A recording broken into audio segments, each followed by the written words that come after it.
Hello everyone, my self Anamika. तो मैं आज रिवीजन कर रही हूँ बायोमोलिक्यूल्स।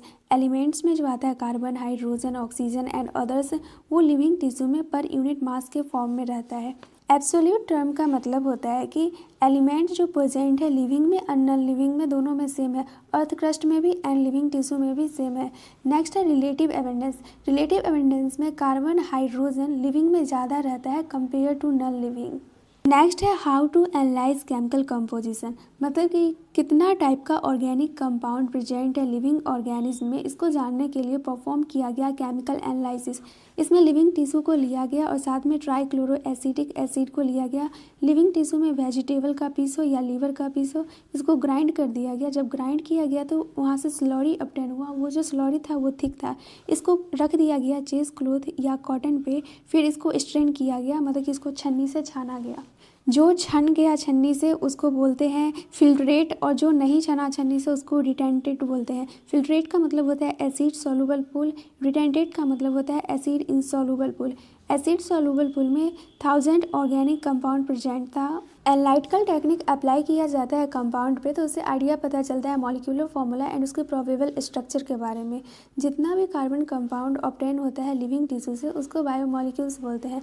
लिविंग टिश्यू में ऑर्गेनिक एंड इनऑर्गेनिक दोनों एलिमेंट प्रेजेंट रहता है, एलिमेंट या कंपाउंड। तो इनऑर्गेनिक कंपाउंड को पता करने के लिए डिस्ट्रक्टिव एक्सपेरिमेंट किया गया। डिस्ट्रक्टिव एक्सपेरिमेंट में लिविंग टिश्यू को लिया गया। लिविंग टिश्यू में आता है लीफ या फिर लीवर वगैरह लिया गया और इसको ड्राई कर दिया गया, मतलब कि पानी को इवेपोरेट कर दिया गया। फिर इसको जलाया गया। तो जलाया गया तो कार्बन कंपाउंड जो था वो ऑक्सीडाइज हो गया गैसेस फॉर्म में, जैसे CO2 के फॉर्म में, एंड वाटर वेपर जो था, जो बचा हुआ था वो भी इवेपोरेट कर गया। राख के टर्म में जो बचा वो एस होता है। एस में कंटेंट रहता है इनऑर्गेनिक एलिमेंट्स। एग्जाम्पल दिया गया है calcium, magnesium. And inorganic compound में प्रेजेंट रहता है सल्फेट, फॉस्फेट। ये सब जो है एसिड सॉल्युबल है।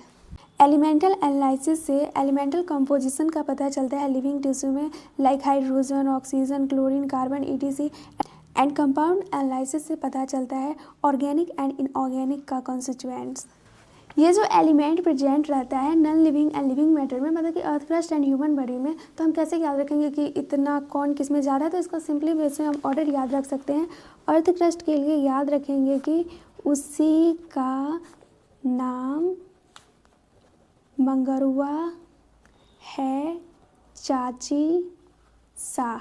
तो O से याद रखेंगे ऑक्सीजन को, SI से याद रखेंगे सिलिकॉन को, Ka से याद रखेंगे कैल्शियम को, Na से याद रखेंगे सोडियम को, M से याद रखेंगे मैग्नीशियम को, H से याद रखेंगे हाइड्रोजन को, एंड C से याद रखेंगे कार्बन को।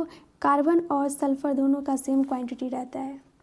एंड ह्यूमन के लिए याद रखेंगे O हेलो CM का हंसना मना है संसद में।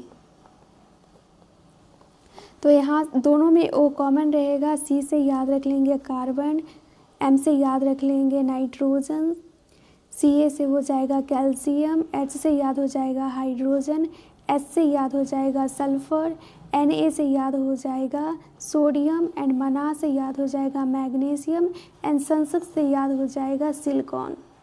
इनऑर्गेनिक कंस्टिट्यूएंट जो प्रेजेंट रहता है लिविंग टिश्यू में वो दिया है sodium, potassium, calcium, magnesium, water. And compound में दिया गया है NaCl, CaCO3, PO4 3-, SO4 2-। Next है अमीनो एसिड। अमीनो एसिड जो होता है ये ऑर्गेनिक कंपाउंड होता है। एक ही कार्बन पे amino group and acid group present हो तो उसको अल्फा कार्बन बोलते हैं। एंड इसको बोला जाता है सब्स्टिट्यूटेड मीथेन, क्योंकि कार्बन के पास भी 4 वैलेंसी रहता है एंड इसके पास भी 4 वैलेंसी रहता है, मतलब कि 4 ग्रुप अटैच रहता है। एसिड रहता है, अमोनिया रहता है, एक वेरिएबल ग्रुप रहता है एंड एक हाइड्रोजन रहता है। प्रोटीन में 20 टाइप का अमीनो एसिड प्रेजेंट रहता है।